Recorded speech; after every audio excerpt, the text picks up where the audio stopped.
హనుమంతుడు ఏ విధంగా అయితే శ్రీరాముని ఎడల భక్తి కలిగి ఉన్నాడో అదేవిధంగా హిందూ యువకులు ఈ దేశం ఎడల భక్తి కలిగి ఉండే విధంగా వారికి చైతన్యం కలిగించే విధంగా హనుమంతుని ఒక ఆదర్శంగా తీసుకొని హనుమంతులోని ఒక భక్తిని, హనుమంతులోని ఒక శక్తిని, హనుమంతుల్లోని ఒక సమర్పణ గుణాన్ని ఈరోజు హిందూ యువత అలవాటు చేసుకోవాలి, అలవర్చుకోవాలి. ఆ విధంగా తన జీవన విధానంలో ఉన్నత శిఖరాలు అధిరోహించాలి. దానికి తార్కాణంగా హిందూ ఐక్యతకి తార్కాణంగా బైక్ ర్యాలీ ఈరోజు ప్రారంభమవుతున్నది.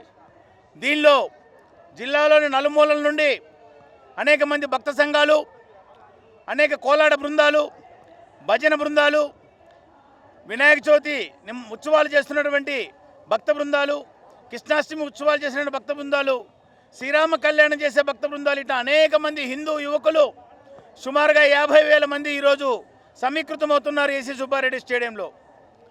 ఈ ప్రదర్శన కేవలం శక్తి ప్రదర్శన మాత్రమే కాకుండా రాబోయే రోజుల్లో హిందుత్వానికి గ్లాని కలిగితే అది కేవలం నెల్లూరులోనే కాదు, యావత్ భారతదేశంలో హిందుత్వానికి గ్లాని కలిగితే, యావత్ ప్రపంచంలో హిందుత్వానికి గ్లాని కలిగితే హిందూ బంధువులందరూ ఒక్క తాడిపై వచ్చి ఈ దేశ హితము కోరి హిందూ సంస్కృతి పరిరక్షణ కోసం శక్తిమంతులుగా మారాలని, ఆ విధంగా శక్తిమంతులుగా మారే దానికోసం ఆంజనేయ స్వామిని ఆదర్శంగా చేసుకోవాలి.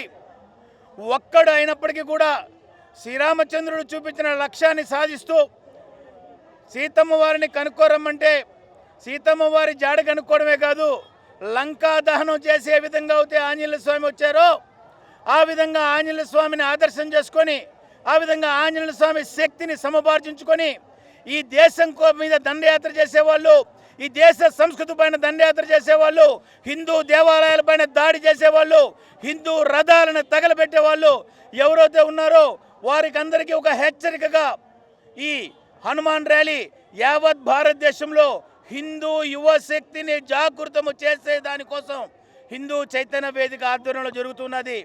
ఈ హనుమాన్ ర్యాలీలో స్థానిక యువతీ యువకులు వేలాదిగా ప్రతి సంవత్సరం పాల్గొనే విధంగా ఈ సంవత్సరం కూడా పాల్గొని చివరి వరకు ఆర్ఎస్ఆర్ఎంఐ స్కూల్లో జరిగే చివరి వరకు తప్పనిసరిగా అందరూ ఉండాలి.